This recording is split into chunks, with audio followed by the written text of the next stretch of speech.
ও 30 টাকা কেজি মাছে বাবু ভেয়ে খাবেলো, জল দিয়ে বেশি করিস না, 8টা বাজে দেরি করিস না, 8টা বাজে দেরি করিস না।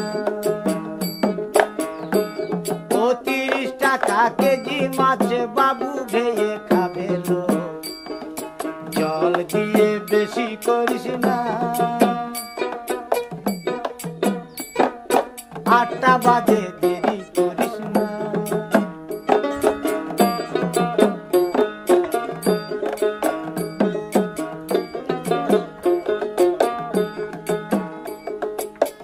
রূপালী মাছের মতো গরু পাহাড়